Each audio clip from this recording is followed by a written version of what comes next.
আল্লাহ নবীর সাহাবী প্রশ্ন করেছেন, নবীজি বান্দা কখন আল্লাহর নিকটবর্তী হয়ে যায়?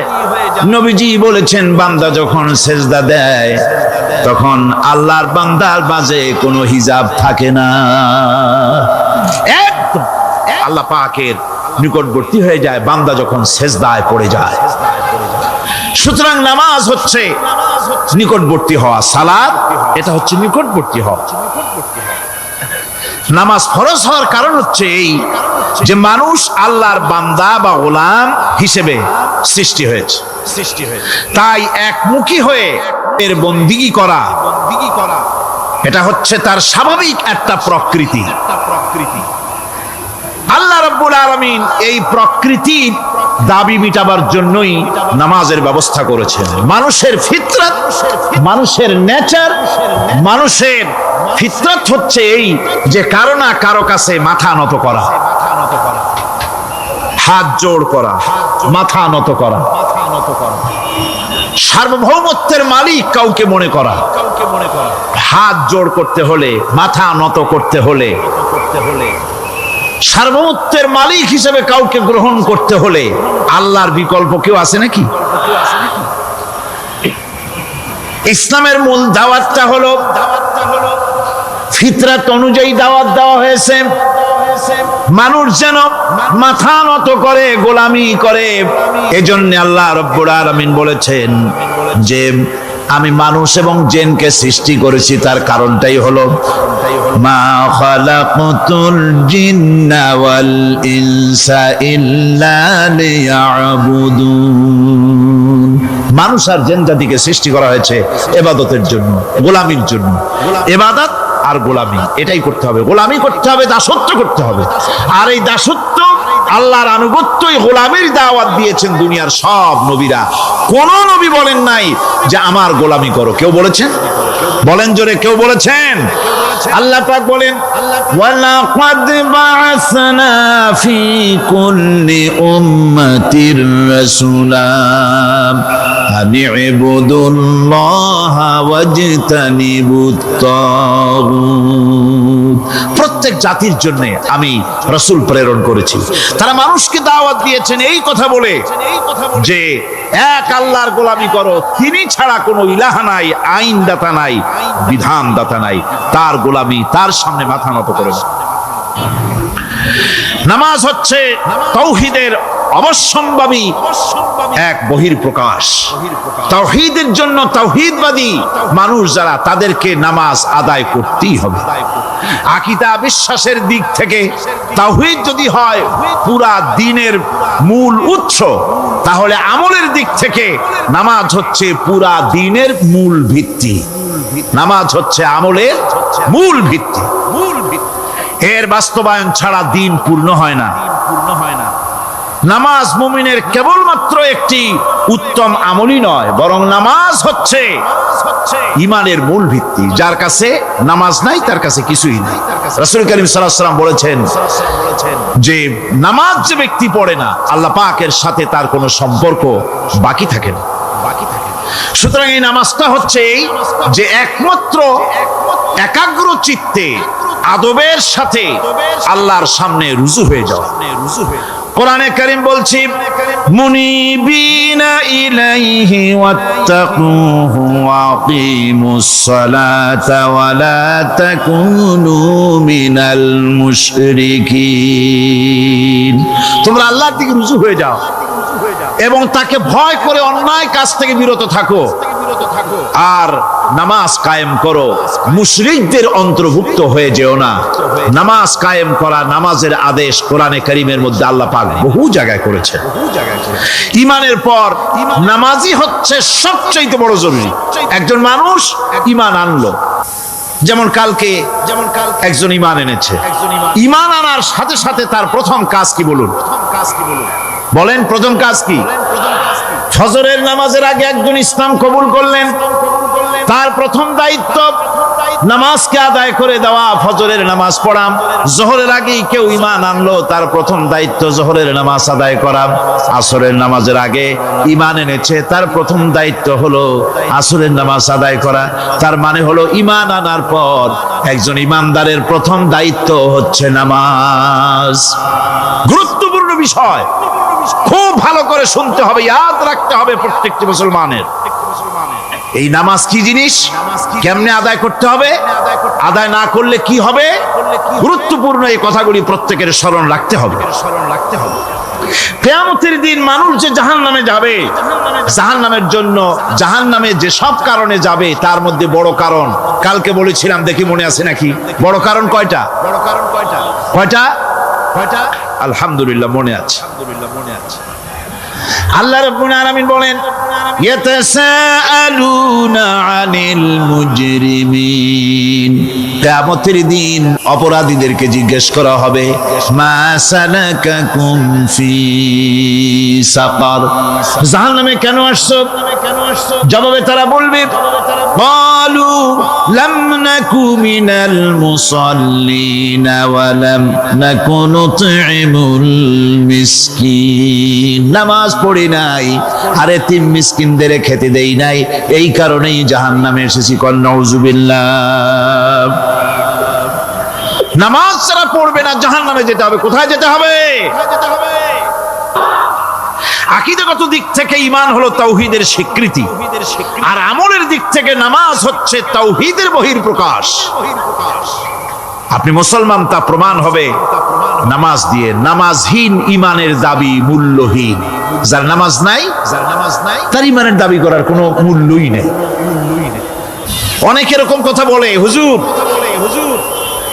আমি মানুষটা নিতান্ত খারাপ, যাই মনে করে, গ্রামে রাস্তা বানাইছি, ব্রিজ করে দিয়েছি, কালভার্ট করেছি, এতিম মিসকিনরে তাও মাঝে মধ্যে খাবার দেই, বিধবারে কাপড় চোপড় দেই। মানুষটা আমি নিতান্ত খারাপ না, তবে এই মাঝে মধ্যে একটু নামাজ পড়ি না, তাতে কি আমার ঈমান নষ্ট হয়েছে নাকি? আমি বলি, ভাই ঈমানই তো নাই, নষ্ট হবে কি? ঈমান থাকলে না নষ্ট হবে? ঈমান নাই। সুতরাং একজন মুসলমান যদি নামাজ না পড়ে নিজেকে মুসলমান বলে দাবি করার কোন হক তার না, দাবি করার অধিকার। নামাজ হচ্ছে জিন্দেগি, নামাজটাই মূলত জিন্দেগি। নামাজটা কি? জিন্দেগি। আল্লাহ রাব্বুল আলামিন শিখাচ্ছেন, কুল ইন্না সালাতি ওয়া নুসুকি ওয়া মাহইয়ায়া ওয়া মামাতি লিল্লাহি রাব্বিল আলামিন। মুহাব্বতের সাথে সবাই পড়েন, কুল ইন্না সালাতি ওয়া নুসুকি ওয়া মাহইয়ায়া ওয়া মামাতি লিল্লাহি রাব্বিল আলামিন।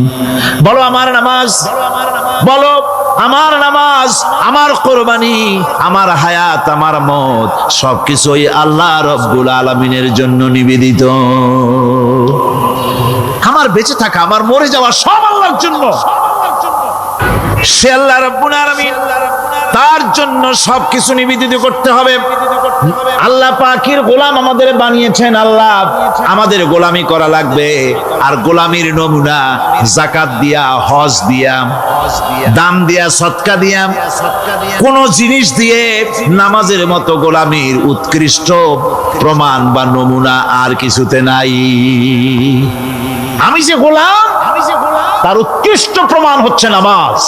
নামাজেই একটা মানুষ গোলামির অনুভূতিতে তাকে নিয়ে যায়।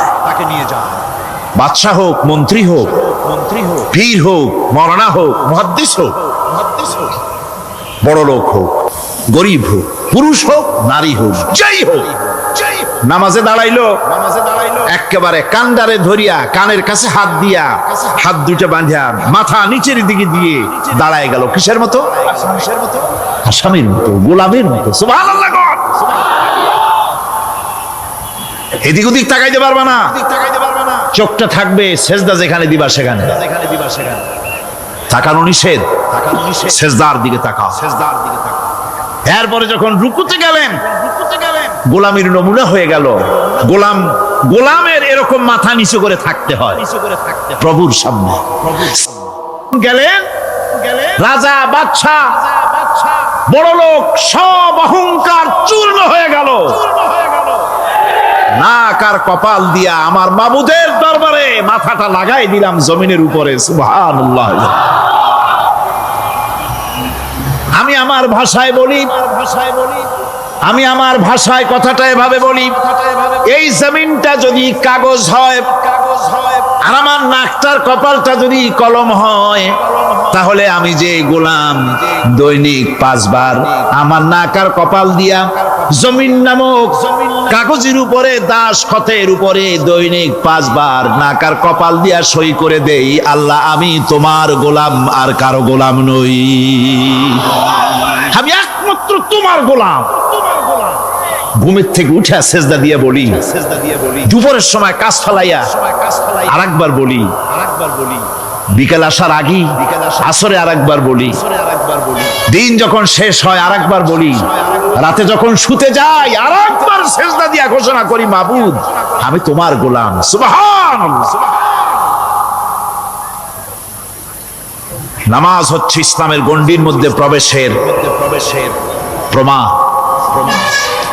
কোরআনে কারীম বলছে, ফাইন তাবু ওয়া আকামুস সালাতা ওয়া আতাউজ যাকাতা ফাইখওয়ানুকুম ফিদ্দীন। সূরা তাওবা এসেছে। তারা যদি তওবা করে আর নামাজ কায়েম করে, যাকাত যদি আদায় করে, তাহলে এখন তোমাদের সে দ্বীনি ভাই, এখন ভাই হয়ে গেল। একটু আগে ছিল কাফের মুশরিক, এখন তোমার দ্বীনি ভাই। দ্বীনের গণ্ডির মধ্যে প্রবেশ করা, কলেমা পড়ার সাথে সাথেই নামাজ। নামাজ হচ্ছে দ্বীনের প্রধান গেট, দ্বীনের প্রধান তোরণ। দ্বীনের মধ্যে প্রবেশ করার জন্য এই গেট দিয়ে প্রবেশ করতে হবে। সুতরাং এই নামাজের এতই গুরুত্ব দেওয়া হয়েছে। ইসলাম যদি ক্ষমতায় আসে, আল্লাহ যেন এনে দেন, জোরে কোন আমিন। ইসলাম যদি ক্ষমতায় এসে যায়, রব্বুল আলামিন তাফসীরের মাহফিল, কোরআন সামনে নিয়ে আশা করে তোমার দরবারে দোয়া করি, এই বিশাল জনসমুদ্রের দোয়া কবুল করো মাবুদ গো, এই বাংলাদেশকে ইসলামের দেশ বানাইয়া দাও। দেশটা যদি ইসলামের হয়ে যায়, আইন যদি আল্লাহর হয়, শাসন যদি সৎ লোকেরা করে, রব্বুল আলামিন কোরআন শরীফে বলেন, তাহলে তারা 4টা কাজ করবে। আল্লাযীনা মাক্কান্নাহুম ফিল আরদ আকামুস সালাতা ওয়া আতাউজ যাকাত ওয়া আমারু বিল মা'রুফি ওয়া নাহাউ আনিল মুনকার। মুমিনেরা ক্ষমতায় এসে প্রথম যে কাজটা করবে, প্রথমে ক্ষমতা এসেই নামাজ বাধ্যতামূলক করবে। প্রথম কি? ওয়াজ নসিহতে অনুরোধ করা হবে না, বাবাজিরা আল্লাহর রাস্তায় নামাজটা পড়ে না। রেডিও এবং টেলিভিশনের মাধ্যমে রাষ্ট্রপ্রধান অর্ডার করে দিবেন, যারা আকেল বালিগ সকলের জন্য নামাজ বাধ্যতামূলক, নামাজ পড়তেই হবে। এটা অর্ডার। বেলা যখন 1টা বেজে যাবে, বেলা যখন 1টা বাজবে, সমস্ত মসজিদে আজান শুরু হয়ে যাবে। আজানের সাথে সাথে অফিস, আদালত, কল কারখানা, ক্ষেত খামার, শিক্ষাঙ্গন সব ডেডলক হয়ে যাবে। আধা ঘন্টার জন্য বন্ধ হয়ে যাবে। যারা মুসলমান অফিসে, কলেজে, ইউনিভার্সিটিতে, সর্বত্র তারা নামাজের জন্য প্রস্তুতি নেবেন। আধা ঘন্টার ভিতরে নামাজ আর খানা সেরে আবার কলেজ চলবে, বিশ্ববিদ্যালয় চলবে, কল চলবে, কারখানা চলবে, ক্যান্টনমেন্ট চলবে, সেক্রেটারিয়েট চলবে, সব আপন গতিতে চলতে থাকবে। আল্লাহর রহমত, বরকত আকাশ ফেরে নাজিল হয়ে যাবে। আর এই অর্ডার যে দেওয়া হবে, নামাজ পড়বেন, নামাজ পড়বেন সেখানে। থানায় যখন আজান হবে, থানায় আজান হয়ে গেছে, থানার স্টাফ, পুলিশ যারা আছে, জামাতে খাড়া হয়ে যাবে, ইমামতি করবেন ওসি সাহেব। এসপির অফিসে এসপি সাহেব ইমামতি করবেন, ডিসি সাহেব তার অফিসে ইমামতি করবেন। মন্ত্রী সেক্রেটারিয়েট ইমামতি করবেন, প্রেসিডেন্ট বঙ্গভবন ইমামতি করবেন, বিশ্ববিদ্যালয়ের ভাইস চ্যান্সেলরের ইমামতিতে সে জায়গার মুসলমান ছাত্র ছাত্রী, শিক্ষক শিক্ষয়িত্রী এক জামাতে নামাজ আদায় করবে। এই যদি হয় চিত্র দেশের, অপরাধ থাকবে? থানায় ওসি সাহেব নিজেই যদি জামাতের ইমামতি করেন, এইভাবে নামাজ আদায় করেন পুলিশদের নিয়ে জামাতে, ঘুষ আর খাবে তারা?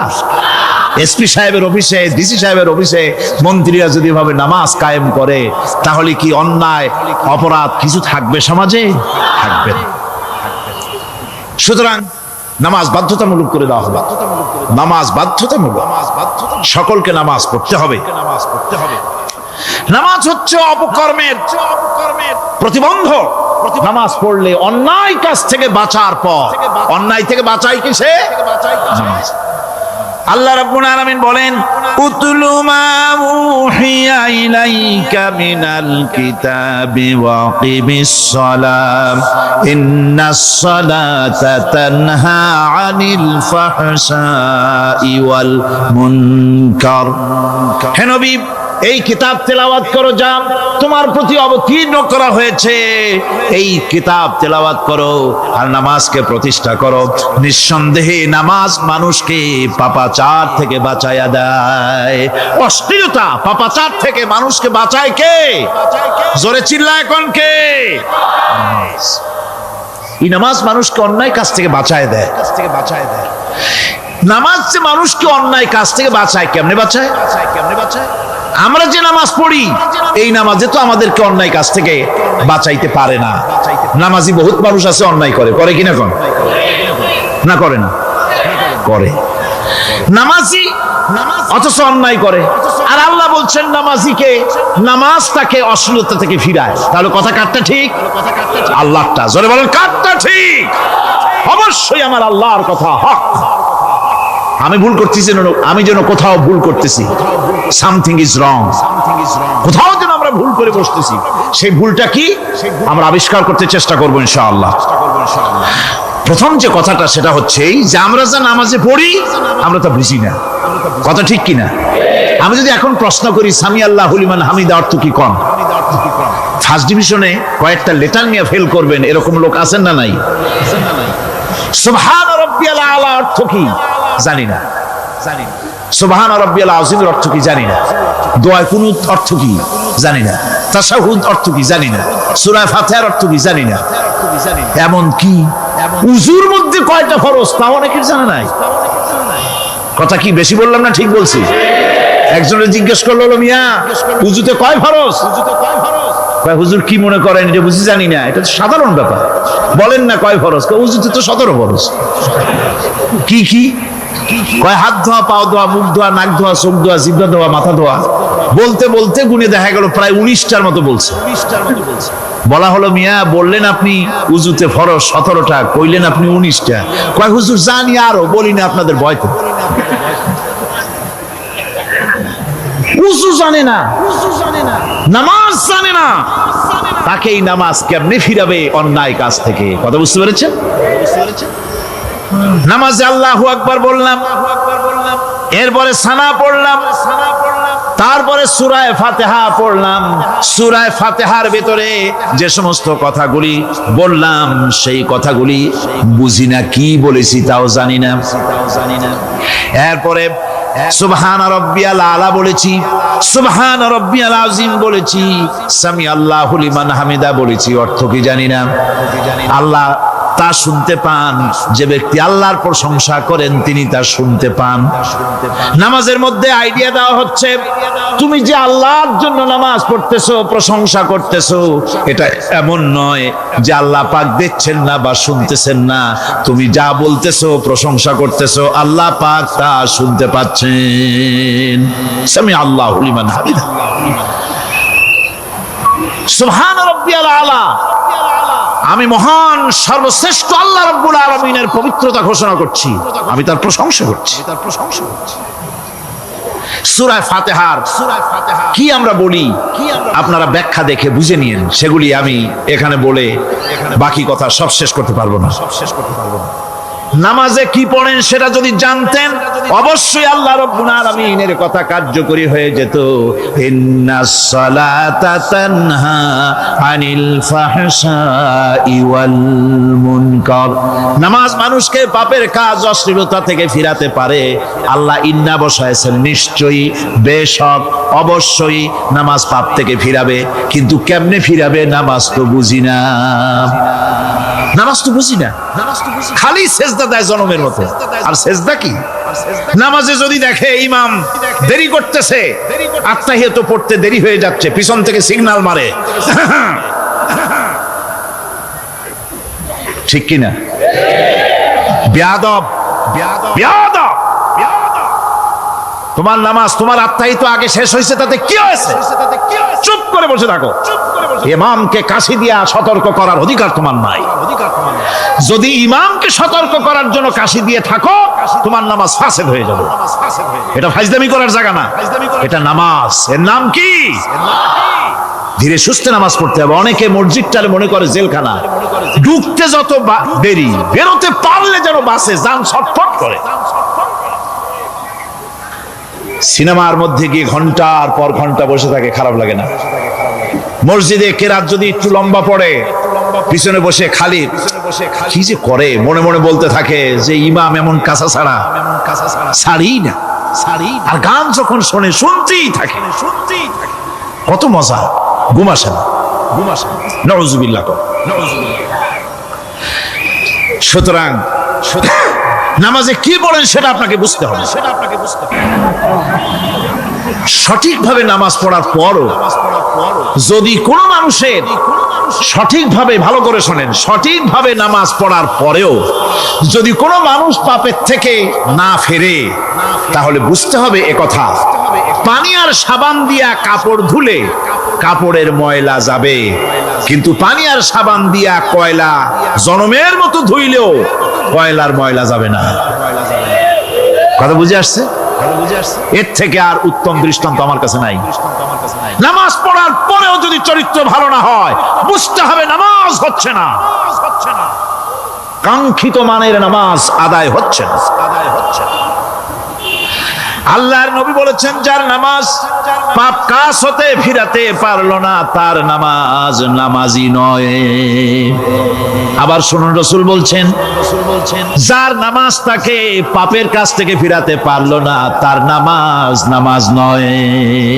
ওইটা নামাজ হয় নাই, যার জন্য তার পাপ থেকে তারে ফিরাইতে পারছে না। আর কিয়ামতের দিন বেনামাজিরা সবচাইতে বেশি অপমানিত হবে। সবচাইতে বেশি অপমানিত হবে কারা? বেনামাজিরা। কিভাবে? ইয়াউমা ইউকশাফু আন সাকিন ওয়া ইউদআউনা ইলাস সুজুদি ফালা ইয়াস্তাতিউন।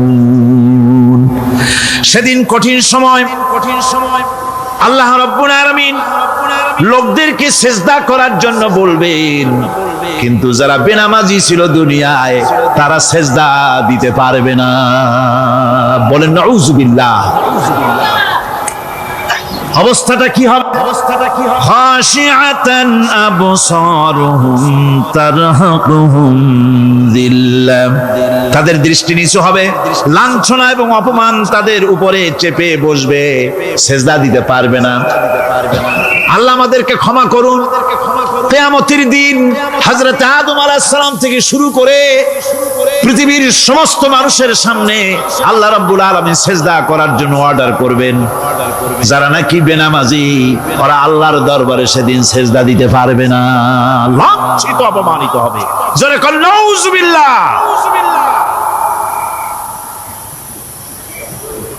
নামাজ, মুমিনের নামাজ একরকম, মুনাফিকের নামাজ হলো আর এক রকম। মুনাফিকরাও নামাজ পড়ে, পড়ে কিনা কোন? মুনাফিকেরাও নামাজ পড়ে। মুনাফিকেরা যখন নামাজ পড়তে যায়, আল্লাহ রাব্বুল আলামিন বলতেছেন, ওয়া ইযা কামু ইলাস সালাতি কামু কুসালা। মুনাফিকেরা যখন নামাজ পড়তে দাঁড়ায়, নামাজে আসে ঠিক তারা, কিন্তু নামাজের জন্য দাঁড়ায় খুব শৈথিল্য ভাবে, শৈথিল্য ভাবে দাঁড়ায়, কাহিলি, সুস্তি, এ জায়গা চুলকায়, পায়জামা ধরে টান দেয়, টুপিটা ঘুরায়, এদিক ওদিক তাকায়। মুনাফিকের নামাজ দেখলেই ঠিক পাওয়া যায় যে বেটা মুনাফিক। এইভাবে সে দাঁড়ায়। তার নামাজটা কি জন্য? ইউরাউনান নাসা ওয়া লা ইয়াযকুরুনাল্লাহা ইল্লা কালিলা।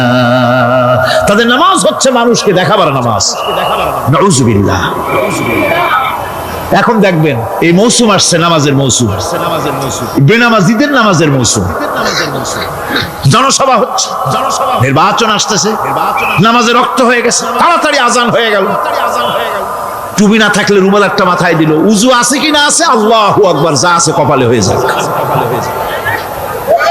মানুষকে দেখাবার জন্য এরা নামাজ পড়ে। এরা আল্লাহর শরণার্থে নামাজ খুব কম লোকই করে। এরা হচ্ছে মুনাফিক। দুনিয়া এবং আখিরাতে কল্যাণের জন্য একমাত্র মাধ্যম হচ্ছে নামাজ।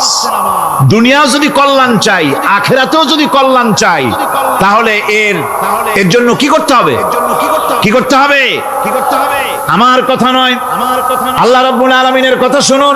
রব্বুল আলামিন বলেন, ক্বাদ আফলাহাল মুমিনুন আল্লাযীনা হুম ফি সালাতিহিম খাশিউন ওয়াল্লাযীনা হুম লিয-যাকাতি ফাঈলুন ওয়াল্লাযীনা হুম লিফুরুজিহিম হাফিজুন। নিশ্চিতভাবে সেই সব মুমিন কল্যাণ লাভ করবে, নিশ্চিতভাবে।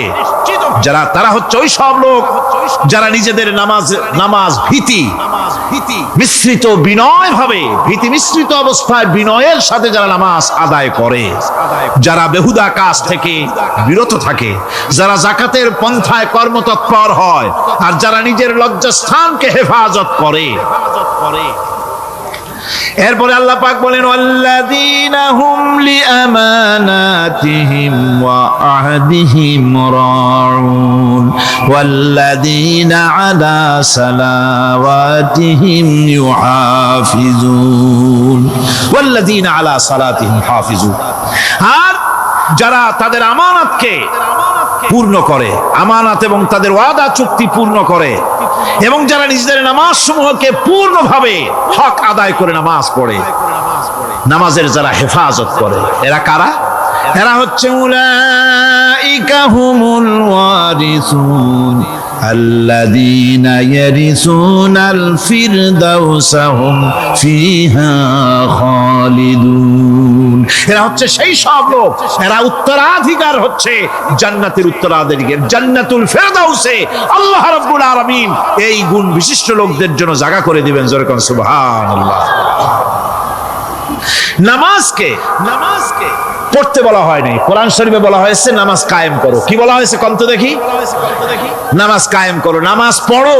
এই কথা কিন্তু কোরআন শরীফে কোন জায়গায় আছে নাকি? এখন কায়েম করা কারে বলে? একটা গুরুত্বপূর্ণ আরেকটি বিষয়। নামাজ কায়েম করতে বলা হয়েছে। কায়েম কি? কায়েমটা হচ্ছে দৃষ্টান্ত স্বরূপ বলা যায় যে জিনিসটা সমাজে প্রতিষ্ঠিত আছে ওইটারে বলে কায়েম হওয়া, আর যেটা প্রতিষ্ঠিত নাই ওটা কায়েম নাই।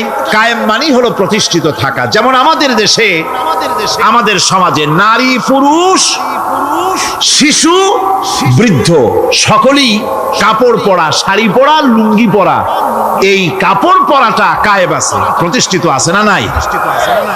যার কারণে কাপড় পরা সমাজে কায়েম আছে বলে উলঙ্গ মানুষ সমাজে খুঁজে পাওয়া যায় না, পাগল ছাড়া। ঠিক কিনা?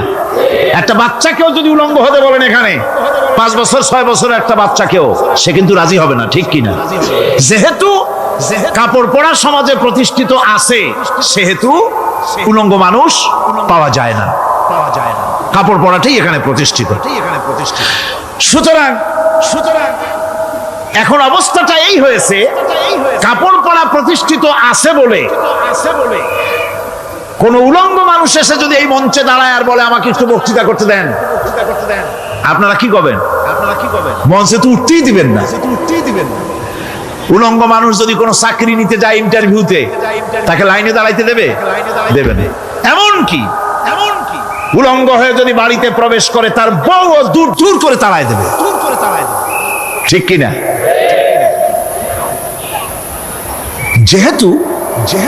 সমাজের ভিতরে কাপড় প্রতিষ্ঠিত আছে, সেই জন্য এই উলঙ্গ মানুষ পাওয়া যায় না। অনুরূপ ভাবে নামাজ যদি প্রতিষ্ঠিত হতো সমাজের ভিতরে, তাহলে বেনামাজি খুঁজে পাওয়া যেত না। চাকরি করতে গেলে সেখানে নামাজ মানদণ্ড হয়ে যেত, নামাজ পড়ে কিনা তা দেখে নেওয়া হতো। বেনামাজি লোক পাওয়াই যেত না যদি প্রতিষ্ঠিত থাকতো। প্রথম প্রশ্নই হতো তুমি নামাজ পড়ো কিনা। ইলেকশনে যদি একজন উলঙ্গ মানুষ এসে দাঁড়ায়, ভাইরা এবার আমার বোতল মার্কা বাক্স, উলঙ্গ মানুষ এসে ভোটে দাঁড়াইছে, আপনারা ভোট দিবেন? দিবেন। ওইটা কাপড় প্রতিষ্ঠিত আছে বলে, লুঙ্গি প্রতিষ্ঠিত সমাজে আছে বলে উলঙ্গ মানুষকে আপনি ভোট দিবেন না।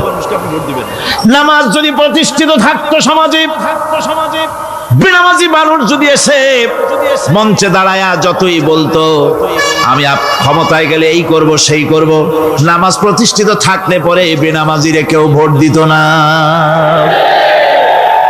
নামাজ যদি প্রতিষ্ঠিত থাকতো তাহলে অফিসের অফিসার তো দূরের কথা, বেনামাজি অফিসের ঝাড়ুদারের চাকরিও তার কিসমতে জুটত না যদি নামাজ প্রতিষ্ঠিত থাকতো। এর নাম হলো নামাজ কায়েম হওয়া। নামাজ কায়েম থাকলে এই অবস্থার সৃষ্টি হতো। এই জন্য আল্লাহ পাক বলেছেন নামাজকে কায়েম করতে হবে। নামাজ হবে সব ভালো কাজের মানদণ্ড। সমস্ত ভালো কাজের মানদণ্ড কি? নামাজ। নামাজ আমাদেরকে বড় রকমের শিক্ষা দেয়। কি শিক্ষা দেয়? নামাজ আমাদের শিখায় ঐক্য আর ভ্রাতৃত্ব। ভ্রাতৃত্বের আর ঐক্যের শিক্ষা দেয়। এক নেতার আনুগত্য করা শিখায়। জামাত যত বড় হোক, ইমাম হবে কয়জন? একজন ইমাম হবে। আর এই ইমাম মানে কি? নেতা। ইমাম মানে কি? নেতা নির্বাচন শিখায় নামাজে। নেতা নির্বাচন কে শিখায়? নামাজ শিখায়। বোঝেন খুব ভালো করে। কিভাবে? মনে করুন চট্টগ্রাম শাহী মসজিদে ইমাম প্রয়োজন। এখন সেই ইমাম নেওয়ার জন্য ইন্টারভিউ কল করা হলো, বিজ্ঞাপন দেওয়া হলো পত্রিকায়। অনেক আলেম আসলেন।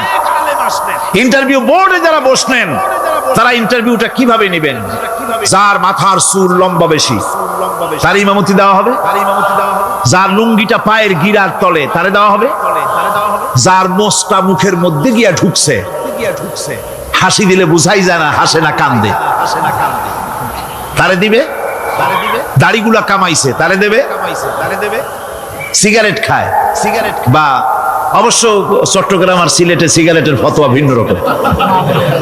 বরিশালে আমি যেখানে জন্মগ্রহণ করেছি, আমার এলাকায় কোনো আলেম যদি সিগারেট খায়, মসজিদের ইমাম তো ভালো, মসজিদ ঝাড়ু দিতেও ঢুকতে দেবে না মসজিদে। এটা এই এলাকার এক রকমের কায়দা। আমি এটার ব্যাপারে কথা নাইবা বললাম। তো আপনারা খুঁজে দেখবেন সে সিনেমা দেখে নাকি, মিথ্যা কথা বলে নাকি, বউ পর্দায় থাকে নাকি। এগুলি মাইক্রোস্কোপ যন্ত্র দিয়ে ইমামের মাথা থেকে পা পর্যন্ত দেখবেন কিনা কন? আচ্ছা এবার কোন তো দেখি এই ইমাম সাহেব ইমামতি করবে কতজন লোকের? 500 1000 শাহী মসজিদে ধরেন 5000 লোক হইল। 5000 লোক, 5000 লোকের ইমাম নির্বাচনের সময় পা থেকে শুরু করে মাথা পর্যন্ত দেখেন, এমনকি বউ পর্যন্ত। বৌমনি আনিয়ে দেখেন না, পর্দায় থাকে কিনা এইটা আপনারা দেখেন, ঠিক কিনা? এ খবরটা নেন। 5000 লোকের একটা ইমাম বানাতে গিয়ে মাইক্রোস্কোপ যন্ত্র দিয়ে দেখেন মোষ কেমন, দাড়ি কেমন, চুল কেমন, পাও কেমন, হাত কেমন, হাতে নখ লম্বা কিনা, দাঁতে ছাতা কিনা, বউ পর্দায় থাকে কিনা, মিথ্যা কথা কয় কিনা, এত দেখেন। আর যখন নির্বাচন আসে তখন 2.5 থেকে 3 লক্ষ মানুষের জন্য একজন এমপি নির্বাচিত হয়। সেই ইমামকে বাছাই করার জন্য নামাজ পড়ে কিনা, জিনাকার কিনা, মদখোর কিনা, সুদখোর কিনা, ঘুষখোর কিনা, বদমাশ কিনা বাছাই করা হয় না।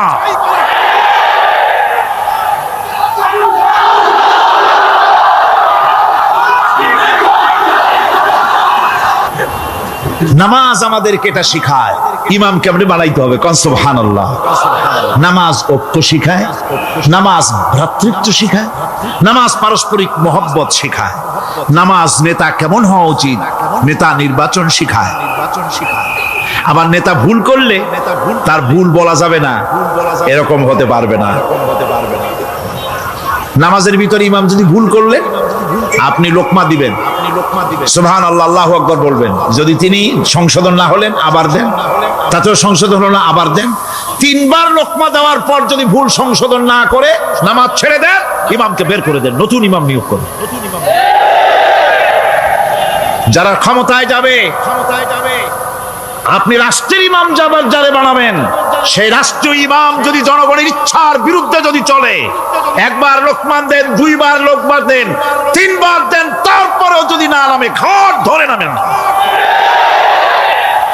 নামাজ আপনাকে নেতা নির্বাচন, নেতাকে প্রতিষ্ঠিত রাখা, নেতার আনুগত্য আপনাকে শেখায়। নামাজ লাইন সোজা করে দাঁড়াতে হবে। লাইন যদি বাঁকা করেন, আপনার কলজেটা ওরকম বাঁকা হয়ে যাবে। কারণ নাউযুবিল্লাহ, নামাজের কাতারে যার কারণে নামাজের কাতার বাঁকা হবে, পুরা কাতারের জন্য আল্লাহর কাছে ওই লোকটা দায়ী হয়ে যাবে। নামাজ শৃঙ্খলা শিখায়। সুবহানাল্লাহ কইতে ইচ্ছা করে না? নামাজ শৃঙ্খলা শিখায়, শৃঙ্খলা বোধ শিখায়, সোজা হয়ে দাঁড়ায়। তারপরে ঐক্য এবং মহব্বত শিখায়। নামাজের ভিতরে যখন দাঁড়ায় গেলেন, আমির দাঁড়ালো, ফকির দাঁড়ালো, মন্ত্রী দাঁড়ালো, তার ড্রাইভারও দাঁড়ায় গেল, একই কাতারে দাঁড়ায় গেছে। নামাজ পড়তে গিয়ে ড্রাইভারের পাও গিয়ে লেগেছে মন্ত্রীর গায়ে। নামাজ শেষ হওয়ার পর মন্ত্রীর বাবার ক্ষমতা নাই এ কথা বলার যে, বেটা ড্রাইভার সলিমুদ্দি, তোর পাও লেগেছে আমার পায়ে, তোর চাকরি শুদ্ধা দোজকে পাঠায় দেব। পারবে বলতে? পারবে না। মিয়া মন্ত্রী সাহেব, এটা তোমার সেক্রেটারিয়েট না, এটা আল্লাহর ঘর। এটা কার ঘর? एक ही सब में खड़े हो गए महमूद अयाज, एक ही सब में खड़े हो गए महमूद अयाज, न कोई बंदा रहा न कोई बंदा नवाज। एक ही कतारे दाঁড়িয়ে গেছে।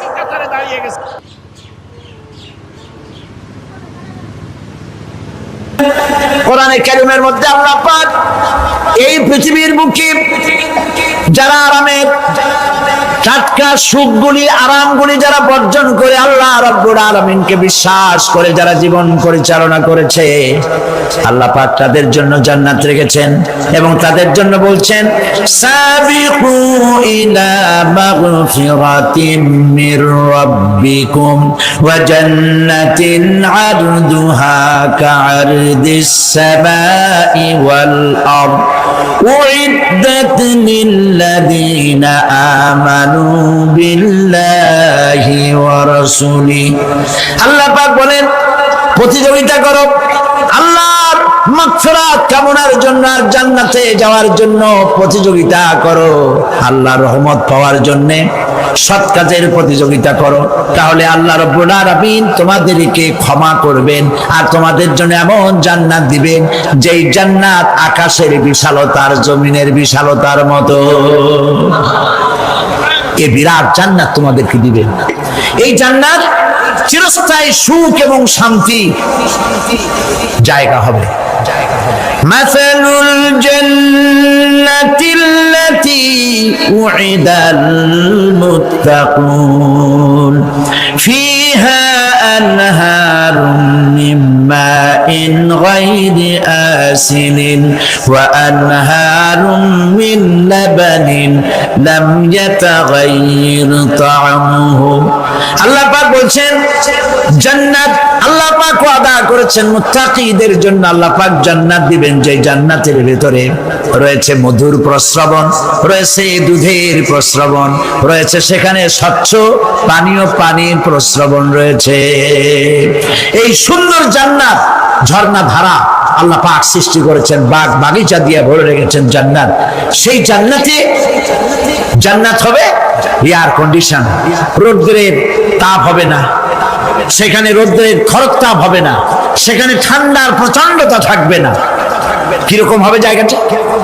আল্লাহ পাক বলছেন, মুত্তাকিনা আলাল আরাইকি লা ইয়ারাউনা ফিহা শামসান ওয়ালা জামহারিরা ওয়া দানিয়াতান আলাইহিম যিলালুহা ওয়া কুতুফুহা তাযলীলা। আল্লাহ পাক এমন জান্নাত রেখেছেন, সেই আল্লাহ পাক সেই জান্নাতের ভিতরে জান্নাতীরা ঠেস লাগায়া মুখোমুখি অবস্থায় তারা সেখানে বসবে। আর জান্নাতীদের মনের মধ্যে কোনো দুঃখ থাকবে না, পেরেশানি থাকবে না। পৃথিবীতে মানুষের দুঃখ থাকে, পেরেশানি থাকে, সেখানে কোনো দুঃখ আর পেরেশানি থাকবে না। সেই জায়গাটা হবে শীতাতপ নিয়ন্ত্রিত, না শীত না গরম, চির বসন্ত বিরাজ করবে। জান্নাতীরা সেখানে থাকবে। এই সুন্দর জান্নাত আল্লাহ পাক রেখেছেন মুত্তাকীদের জন্য। সুবহানাল্লাহ। কাফেরদের জন্য জান্নাত হবে, জাহান্নাম হবে চিরকাল। খালিদিনা ফিহা আবাদান, চিরকাল কাফেরেরা জাহান্নামে থাকবে। সর্বশেষ যে ব্যক্তি জাহান্নাম থেকে মুক্তি লাভ করবে তাকে আল্লাহ পাক বলবেন, ফেরেশতাদেরকে বলবেন, আমার ফেরেশতারা আমার এই বান্দাকে জান্নাত এবং জাহান্নামের মাঝখানে রেখে দাও। জান্নাত এবং জাহান্নামের মাঝখানে লোকটি যখন থাকার জায়গা পাবে, সে জান্নাতের দিকে তাকায়া দেখবে আর কাঁদতে থাকবে। আল্লাহ পাক জিজ্ঞেস করবেন, বান্দারে যুগের পর যুগ ধরে জাহান্নামে কেঁদেছো, আমি রব্বুল আলামিন জাহান্নাম মাফ করে দিয়া জান্নাত জাহান্নামের মাঝখানে রেখে দিয়েছি, আযাব থেকে তো বেঁচে গেছো, এখন কাঁদো কেন? লোকটি বলবে, রব্বুল আলামিন কাঁদি এই কারণে, জাহান্নাম থেকে মাফ করেছো, তোমার শুকরিয়া আদায় করি। জান্নাত তো আমার কপালে নাই, কিসমতে নাই, কিন্তু জান্নাত আমি এখান থেকে দেখতে পাচ্ছি। জান্নাতের সুঘ্রাণ আমার নাকে আসতেছে, কপালে নাই যাওয়ার। আমি কাঁদি এই জন্য, তুমি যদি মেহেরবানি করে আমাকে জান্নাতের দরজার কাছে একটু দাঁড় করায় দিতা, প্রাণ ভরে তোমার জান্নাতের দৃশ্যটা একটু দেখতাম। আল্লাহ পাক তার আরজি পূরণ করবেন, বলবেন যাও। ফেরেশতাদের বলবেন, এর জান্নাতের দরজার কাছে দাঁড় করায় দাও। জান্নাতের দরজার কাছে দাঁড়িয়ে লোকটি আবার কান্না শুরু করবে। আল্লাহ পাক প্রশ্ন করবেন, এবার কান্দো কেন? লোকটি বলবে, রব্বুল আলামিন কান্দি এই কারণে, জান্নাতের এই দরজায় দাঁড়ায়া জান্নাতের অফুরন্ত নেয়ামত কিছুই ভালো করে দেখা যায় না, শুধু অল্প জায়গা দেখি। যদি তুমি আমারে দয়া করে জান্নাতের মাঝখানে দাঁড় করায় দিতা, চতুর্দিকে তাকায়া তাকায়া দেখা কলিজারে ঠান্ডা বানাইতাম। তবে আমি ওয়াদা করি, জান্নাতের কোনো নাজ নেয়ামত, কোনো ফল আমি খাবো না, ধরবো না, সইব না। একটুখানি মেহেরবানি করে মাঝখানে দাঁড় করাইয়া দাও, জানদারে ঠান্ডা করি। আল্লাহ রাব্বুল আলামিন ফেরেশতাদের বলবেন, আমার এই বান্দারে জান্নাতের মাঝখানে দাঁড় করাইয়া দে। আল্লাহর নবী বলেন, জান্নাতের মাঝখানে দাঁড়িয়ে লোকটি আগের চাইতে আরো জোরে চিৎকার মেরে কাঁদতে থাকবে। আল্লাহ পাক বলবেন, বান্দারে কি হলো তোর? দরজার কাছে আসতে চাইছিলে, আইনা দিলাম। এবার মাঝখানে আসতে চাইছো, তাও এনে দিয়েছি। আবার কান্দো কেন? লোকটি বলবে, রব্বুল আলামিন এবার কান্দি এই জন্যে, তুমি যখন দয়া করে একটিবার জান্নাতের মাঝখানে এনে আমাকে দাঁড় করায় দিয়েছো, তুমি রহমান রহিম গফুরুর রহিম, এই জান্নাত থেকে আবার আর বাইর করে দিও না। আল্লাহ রাব্বুল আলামিন বলবেন, ও আমার বান্দারে, আমার এই জান্নাত তোর খুব পছন্দ হয়েছে নাকি? লোকটি বলবে, রব্বুল আলামিন কলিজা ঠান্ডা হয়ে গেছে, ভাবতেও পারি নাই জান্নাত এত সুন্দর। আল্লাহ পাক বলবেন, বান্দারে এরকম একটি নয়, দুইটা নয়, তোর জন্য আমি 10টা জান্নাত এরকম রিজার্ভ করে রাখছি। সুবহানাল্লাহ। আল্লাহ পাককে ভয় করে পৃথিবীর সমস্ত পাপ থেকে যারা নিজেকে রক্ষা করবে, আল্লাহ তাদের জন্য এই জান্নাত রেখে দিয়েছেন। সুবহানাল্লাহ। সেই জান্নাতের রিসিপশন আপনারা আন্দাজ করতে পারবেন না, রিসিপশন কারে কয়। কি এর প্রধানমন্ত্রী আর প্রেসিডেন্ট, 4-5টা পুলিশ আর আর্মি আসে একটা ফট করে সেলুট মারলো, বাস শেষ হয়ে গেল, এরকম না। জান্নাতীদেরকে রিসিপশন দেওয়া হবে। জান্নাতীরা যখন আল্লাহর হুকুমে জান্নাতের দিকে যেতে লাগবে, আর যখন জান্নাতের কাছে চলে যাবে আল্লাহ রাব্বুল আলামিন শোনায় দিচ্ছেন হাত্তা ইদা জাউহা ফুতিহাত আবওয়াবুহা ওয়া ক্বালা লাহুম খাজানাতুহা সালামুন আলাইকুম তিবতুম ফাদখুলুহা খালিদিন। সুবহানাল্লাহ।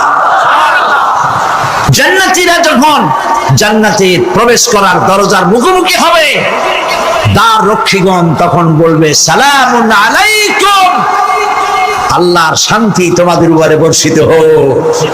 সুবহানাল্লাহ। দুনিয়ার টাটকা টাটকা সুখগুলি দুই পা দিয়ে ছেলে দিয়েছো, টাটকা সুখগুলি গ্রহণ করো নাই, হারাম খাও নাই, আল্লাহর দ্বীন কায়েমের জন্য রক্ত দিয়েছো, জীবন দিয়েছো, কষ্ট করেছো, আল্লাহকে ভয় করেছো। আমাদের সালাম গ্রহণ করো, জান্নাতের মধ্যে ঢুকে যাও চিরকালের জন্য। সুবহানাল্লাহ। আর বাইর হওয়া লাগবে না, চিরকাল এই জান্নাতের মধ্যে তোমরা বসবাস করতে পারবে। আল্লাহ রাব্বুল আলামিনের ফেরেশতারা বলে দিবেন। জান্নাতের মধ্যে আল্লাহ পাক হুরদের সঙ্গে জান্নাতীদের বিয়ের ব্যবস্থা করে দিবেন। কোরআনে কারিমে আল্লাহ পাক বলেন মুত্তাকিনা আলা সুরুরিন মাসফুফাতিন ওয়া যাওয়াজনাহুম বিহুরিন ঈন। সামনাসামনি ভাবে সাজানো সারি সারি আসন সমূহের উপর তারা ঠেস লাগায় বসে থাকবে, আর আল্লাহ রাব্বুল আলামিন হুরদের সাথে জান্নাতীদের বিয়ের ব্যবস্থা করে দিবেন। যেসব হুরের সঙ্গে বিয়ে হবে তাদের আল্লাহ পাক বিবরণ দিচ্ছেন কি রকম হবে তারা। লাম ইয়াতমিসহুন্না ইনসুন ওয়ালা জান। এর পূর্বে জিন এবং ইনসান এদেরকে কেউ স্পর্শ করে না। কিরকম তারা? কাআন্নাহুন্নাল ইয়াকুতু ওয়াল মারজান। যেমন ঝিনুকের ভিতরে মণিমুক্তা থাকে এইভাবে আল্লাহ পাক তাদেরকে পবিত্র করে রেখে দিয়েছেন। আমার প্রিয় ভাইরা, আল্লাহ রাব্বুল আলামিন কোরআনে কারীমের ভিতরে বলেছেন ফাবিআইয়ি আলা'i রাব্বিকুমা তুকাযযিবান।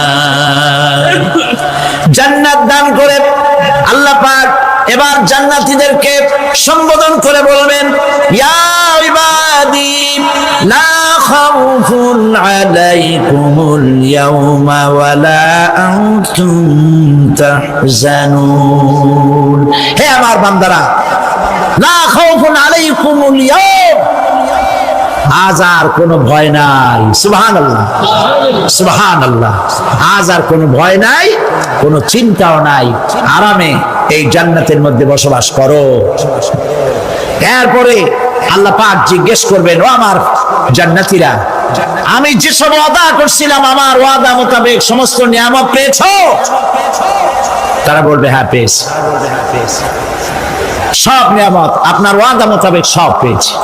আল্লাহ রাব্বুল আলামিন বলবেন সব পাও নাই, ওয়ালাদাইনা মাজিদ, আমার কাছে আরো বেশি আছে। সুবহানাল্লাহ, আমার কাছে আরো বেশি আছে। জান্নাতীরা বুঝবে না সে আরো বেশিটা কি, এর থেকে আর বেশি কি। প্রিয় ভাই সব, নবী করিম সাল্লাল্লাহু আলাইহি সাল্লাম বলেছেন জান্নাতের সুখ আর শান্তি কোন চোখ নাই যা দেখেছে, যা কোন অন্তঃকরণ নাই যা কল্পনা করতে পেরেছে। এই জান্নাত মুত্তাকিদের জন্য আল্লাহ রাখছেন। সুবহানাল্লাহ। জান্নাতীরা ভাবতেও পারবে না সেই নিয়ামতগুলি কি। প্রিয় ভাই সব, সেই মুহূর্তে আল্লাহর নবী মুহাম্মদুর রাসূলুল্লাহ সাল্লাল্লাহু আলাইহি ওয়াসাল্লাম বলবেন রব্বুল আলামিন, আমার উম্মতেরা জান্নাতীরা বুঝতে পারে নাই আপনার কাছে কি নিয়ামত আরো বেশি আছে। আমার এই উম্মতেরা জান্নাতীরা আপনার ওয়াদা মোতাবেক সব পেয়েছে, কিন্তু একটি জিনিস এখনো তাদের কিসমতে হয় নাই। সেই জিনিসটা হলো যারা তার রবকে না দেখে শুধু কোরআন আর হাদিসের কথা শুনে আরবের ঘুম হারাম করে তাহাজ্জুদের নামাজ আদায় করেছিল, চোখের পানি ফেলেছিল। যারা জান্নাত দেখে নাই, জাহান্নাম দেখে নাই, আপনাকে ভয় করে যারা জীবন পরিচালনা করেছিল, যারা আপনাকে দেখে নাই, না দেখে শুধু কোরআন হাদিস বিশ্বাস করে যারা অকাতরে নিজেদের জীবন বিলায় দিয়েছিল, এই জান্নাতীরা এখন পর্যন্ত তার রবকে দেখতে পারে নাই। আল্লাহ রাব্বুল আলামিন তার সামনে থেকে 70,000 পর্দা সরে যাবে। আল্লাহ পাক বান্দাদের আরজি পুরা করার জন্য জান্নাতীদের সামনে তিনি জালোয়া ফরজ হবে। কোরআন শরীফের ভিতরে আল্লাহ পাক বলেন, জান্নাতীরা তারা আল্লাহর দিকে, জান্নাতীরা তার রবের দিকে তাকিয়ে থাকবে, আর রব তার বান্দাদের দিকে তাকায়া থাকবে। প্রাণ ভরে জান্নাতীরা রবকে দেখবে, সুবহানাল্লাহ, আল্লাহ পাককে দেখবে। প্রাণ খুলে আজ দোয়া করি রব্বুল আলামিন, জান্নাতের যেই পরিবেশে, যেই জায়গায় তুমি দয়া করে তোমার গোলামদেরকে তুমি নিজেই দর্শন দিবে, দেখা দিবে। মনিব গো, ও আমাদের রব, আজ এই বিশাল জনসমুদ্র নিয়ে তোমার দরবারে আবেগ ভরা কণ্ঠে বলি, যে অনুষ্ঠানটি তুমি এমন মুবারক অনুষ্ঠান করবে যেখানে তুমি জান্নাতীদেরকে দেখা দিবে, ওই জান্নাতের কোন একটি, ওই অনুষ্ঠানের কোন একটি কোনায় কানায় আমাদেরকেও দাঁড় করাইয়া দেখান তুমি। প্রিয় ভাই সব, আল্লাহ রাব্বুল আলামিন মানুষের সামনে এত সব নিয়ামত রেখেছেন, এই জান্নাত দান করবেন।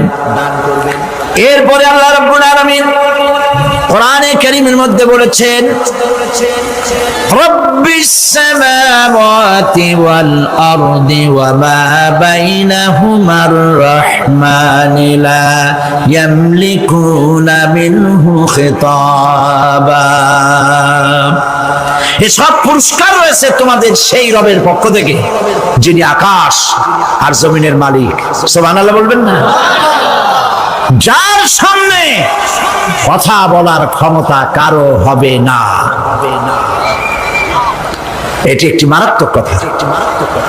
কিয়ামতের দিন আল্লাহর দরবারে কেউ কথা বলতে পারবে না আল্লাহর নির্দেশ ছাড়া।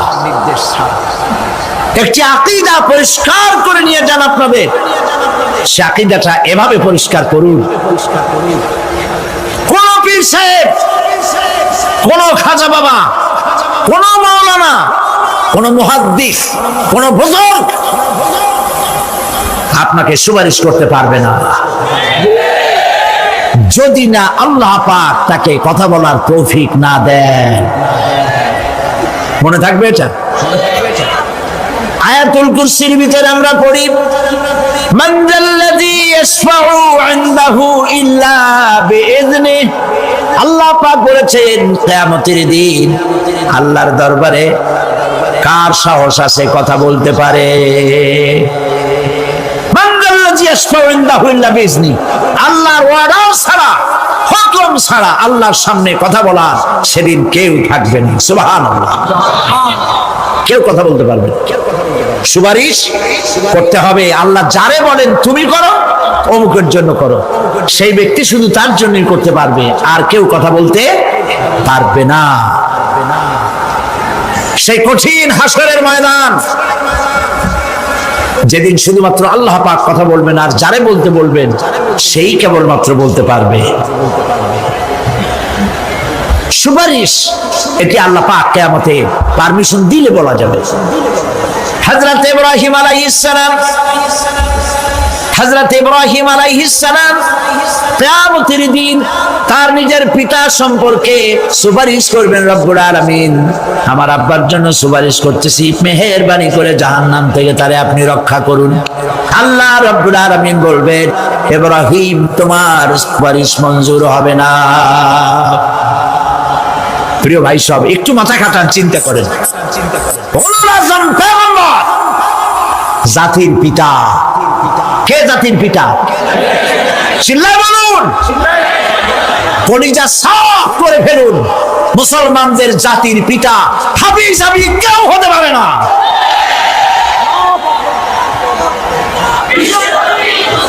মিল্লাতা আবিকুম ইব্রাহিম, ইব্রাহিম আলাইহিস সালাম এই মিল্লাতের পিতা। সুবহানাল্লাহ। হযরত ইব্রাহিম আলাইহিস সালাম কিয়ামতের দিন বলবেন, আল্লাহ আমার আব্বার জন্য সুপারিশ করছি। আল্লাহ পাক বলবেন মঞ্জুর হবে না। আসর তোমার পিতা হতে পারে, কিন্তু আমার খলিলকে আগুনে ফেলার জন্য নমরুদকে সে সহযোগিতা করেছে, আমি তোমার পিতাকে ক্ষমা করব না। নবী করিম সাল্লাল্লাহু আলাইহি সাল্লামকে সাহাবায়ে কেরাম জিজ্ঞেস করেছেন, হে রাসূল, আপনার আব্বা এবং আম্মার অবস্থা কি হবে? নবী করিম সাল্লাল্লাহু আলাইহি সাল্লাম কেঁদে ফেলেছেন, সাফ করেছেন, আমি তাদের কোনো উপকারে আসব না। আল্লাহু আকবার। আপনি মনে করছেন নাকি যে ইয়া নবী সালাম আলাইকা বলি অমনি নবী সুপারিশ পাবেন? এত সহজ। কতগুলো রসগোল্লা খাইলেন আর বড় একটা মিছিল করলেন আর অমনি চলে যাবেন? পৃথিবীর সব মানুষ, সাহাবায়ে কেরাম বাদ দেন, পৃথিবীর সমস্ত মানুষ একত্রিত হয়ে আবু তালেব রাসূলুল্লাহকে যে ভালোবেসেছেন, ওর 1000 ভাগের 1 ভাগও সারা দুনিয়ার মানুষ রাসূলুল্লাহকে ভালোবাসতে পারবে? পারবে? নিজের ছেলে আলীকে, আলী রাদিয়াল্লাহু তাআলা আনহুকে আলাদা বিছানায় শোয়াইয়া, ছোট্ট মানুষ হযরত আলী আলাদা জায়গায় রাখিয়া মুহাম্মদুর রাসূলুল্লাহ সাল্লাল্লাহু আলাইহি ওয়াসাল্লাম এতিম মানুষ তার কলিজার সাথে বুকের মধ্যে আশ্রয় দিয়ে আগলে রেখেছেন বুক ভরে। সেই আবু তালেব মৃত্যুর সময় নবী করিম সাল্লাল্লাহু আলাইহি ওয়াসাল্লাম বলেছিলেন, চাচা একটি বার আমার কানে তাওহীদের কালেমা শোনায় দেন। আবু তালেব তার কিসমতে ছিল না কালেমা। মরে যাওয়ার পর একজন সাহাবী বলেছিলেন, ইয়া রাসূলুল্লাহ, মৃত্যুর সময় আবু তালেবের মুখ আমি নড়তে দেখেছি, তিনি কালেমা পড়েছেন সম্ভবত। রাসূলুল্লাহ সাফ বলেছেন, আমি শুনি নাই। এত ভালোবাসার পরেও হাদিস শরীফে এসেছে আবু তালেব জাহান্নামে যাবে। কোথায় যাবে? জাহান্নামে। সবচাইতে কম আযাব হবে কার? আবু তালেবের। কম আযাবটা কি? হাদিস শরীফে এসেছে কম আযাব হলো জাহান্নামের আগুন দিয়ে এক জোড়া জুতা তৈরি করে আবু তালেবের পায়ে পরিয়ে দেওয়া হবে। সেই জাহান্নামের আগুনের তৈরি করা জুতার তাপে আবু তালেবের মাথার ঘিলুগুলো টকবক করে বউ পড়তে লাগবে। এত ভালোবেসে যদি কিয়ামতে উপায় না হয়, আপনি ইয়া নবী সালাম আলাইকা, ইয়া রাসূল সালাম আলাইকা, আর কতগুলো জিলাপি খাইলেন, বড় একটা মিছিল করলেন। প্রিয় ভাই সব, এইসব বেদাত ছাড়ুন, এগুলি সুস্পষ্ট বিদআত। রাসূলুল্লাহকে ভালোবাসবেন, সাহাবীরা যেভাবে ভালোবেসেছেন ওইভাবে ভালোবাসবেন। আল্লাহ রাব্বুল আলামিন বলেন, যালিকাল ইয়াউমুল হক ফামান শাআ আত্তাখাযা ইলা রাব্বিহি মাআবা। এই দিনটি অবশ্যই আসবে, সেদিনটি নিশ্চিতভাবে আসবে। আর এখন যার ইচ্ছা সে তার রবের দিকে অগ্রসর হোক। ইন্না আনজারনাকুম আযাবান করিবান ইয়াওমা ইয়ানজুরুল মার'উ মা কদ্দামাত ইয়াদাহু ওয়া ইয়াকুলুল কাফিরু ইয়া লাইতানি কুনতু তুরাবা।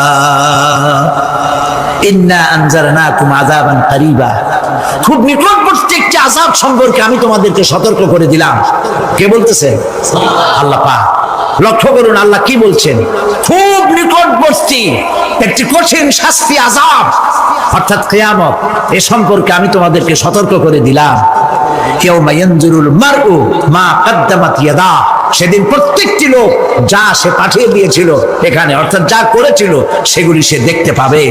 আর তখন ওয়ায়াকুলুল কাফিরু ইয়া লাইতানি কুনতু তুরাবা, সেই কিয়ামতের ময়দানে অবস্থা দেখে কাফেররা বলবে, আহারে মানুষ না হইয়া যদি মাটি হইয়া যেতাম, যদি মাটি হতাম, যদি মানুষ না হয়ে না জন্মতাম, আজ এই হাসরের ময়দানে এইখানে এই বিচারের মুখোমুখি হতাম না, মাটি হইলে বরং অনেক ভালো হতো।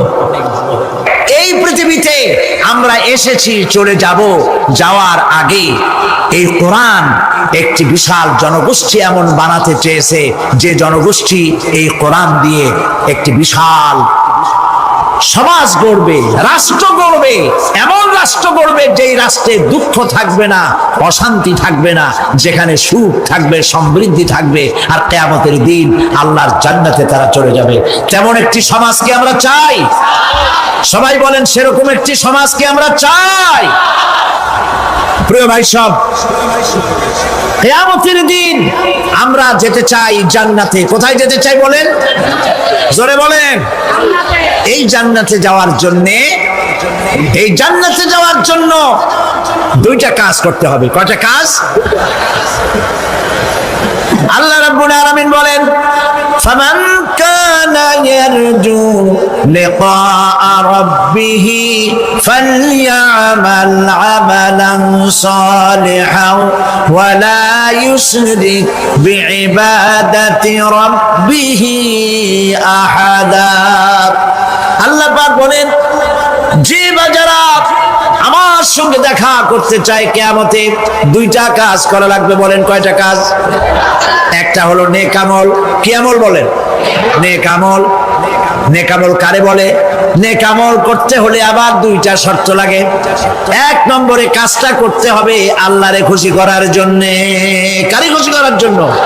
একটা মাদ্রাসা বানাইছি যাতে লোকেরা বলে যে বড় একটা মাদ্রাসা বানাইছে, এই জন্য মাদ্রাসা বানাবেন, মসজিদ বানাবেন, হসপিটাল বানাবেন, যা কিছু করেন নিয়ত হবে আল্লাহকে খুশি করা। নিয়ত হবে কারে খুশি করা? আল্লাহ পাককে খুশি করা।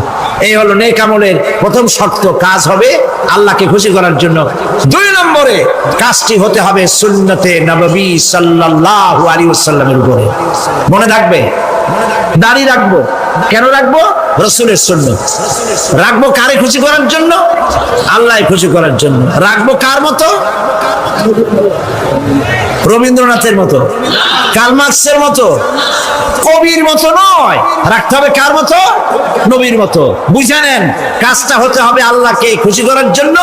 দুই নম্বরে কাজটা হতে হবে সুন্নতে নববী সাল্লাল্লাহু আলাইহি ওয়াসাল্লামের উপরে হতে হবে। তাহলে এই হলো এক নম্বর। জান্নাতে যাওয়ার জন্য, আল্লাহর সাথে দেখা করার জন্য এক নম্বরের কাজ হলো নেক আমল। বলেন এক নম্বরের কাজ কি? দুই নম্বরের কাজ ওয়ালা ইউশরিক বিইবাদাতি রাব্বিহি আহাদা। আল্লাহ রাব্বুল আলামিনের ইবাদতের সাথে কাউকে শরীক স্থাপন করা যাবে না। আমরা যারা মুসলমান, অধিকাংশ মুসলমান শিরকের ভিতরে মুবতালা হয়ে আছে। বিশ্বাস করেন কিনা বলেন? কাফেররা তো মুশরিক আছেই, ওরা তো মুশরিক আছেই, কিন্তু আমরা মুসলমানেরা আমাদের আমলের মধ্যে, আমাদের অজান্তে সবের নিয়তে অনেক শিরক আমরা করে বসি। নাউজুবিল্লাহ। বলেন নাউজুবিল্লাহ। এই জন্য আমি বারবার সতর্ক করি, নিজেকেও করি, আপনাদেরকেও করি। এই কারণে করি, শিরকের গুনাহ আল্লাহ মাফ করবেন না। ইন্না শিরকা লাযুলমুন আযীম। শিরক মস্ত বড় অপরাধ, জুলম, আল্লাহ মাফ করবেন না। আল্লাহর কাছে কান্দে কান্দে মাপ চাওয়া লাগবে যে আল্লাহ শিরক থেকে আমাকে রক্ষা করো, বাঁচাও। অনেক গোপন শিরক আছে। মাজারে যান, পীর সাহেবের কাছে যান, মনে যদি নিয়ত থাকে উনি ফু দিলে আমি ভালো হবই, উনি তাবিজ দিলে আমার বাচ্চা হবেই, উনি আমারে দয়া করলেই আমার ব্যবসায় উন্নতি হবেই, এইটার নাম শিরক। এটার নাম কি? ওয়াইজা সাআলতা ফাসআলিল্লাহ ওয়াইজা ইসতাআনতা ফাসতাইন বিল্লাহ। যা বলার আল্লাহরে বলো, আর যা চাওয়ার কার কাছে চাও? চিল্লায় বলেন। কলিজাটাকে পরিষ্কার করে দেন আজকের মাহফিলে। এই কলিজায় কারো প্রতি কোনো ভয় রাখবো না আল্লাহ ছাড়া। ভয় করবো কারে বলেন? মহব্বত আল্লাহ ছাড়া, এত বেশি মহব্বত আর কাউকে করব না। আল্লাহ তাআলা আমাদের কলিজায় তোমার ভয় এবং মহব্বত দিয়ে ভরে দাও, রাসূলের মহব্বত দিয়ে আমাদের দিলকে ভরে দাও। বিশ্বাস করুন ভাই সাহেব, কোরআন শরীফ আমার সামনে, বিশ্বাস করুন। দেশি পীর বিদেশি পীর, খাজা বাবা দেশি এবং বিদেশি, কেউ আপনার ভাগ্য বদলাই দিতে পারবে না। এই পিছনে দৌড়ায় দৌড়ায় কোনো লাভ নয়। এতক্ষণ মসজিদের ভেতরে বসে আল্লাহর কাছে কাঁদেন। وقال ربكم ادعوني استجب لكم। তোমার রব বলেছে আমারে ডাকো, আমি ডাকের সাড়া দিয়ে দেব। সুবহানাল্লাহ। আর আল্লাহ বলেছেন আমার ইবাদতের সাথে কাউকে শরীক করবে না। খবরদার। আলাইসাল্লাহু বিকাফিন আবদা। আল্লাহ প্রশ্ন করছেন, আলাইসাল্লাহু বিকাফিন আবদা, আমি কি আমার বান্দার জন্য যথেষ্ট নই? চিল্লায় বলুন অবশ্যই যথেষ্ট। আবার বলেন অবশ্যই যথেষ্ট। কলিজা সাফ করে ফেলেন।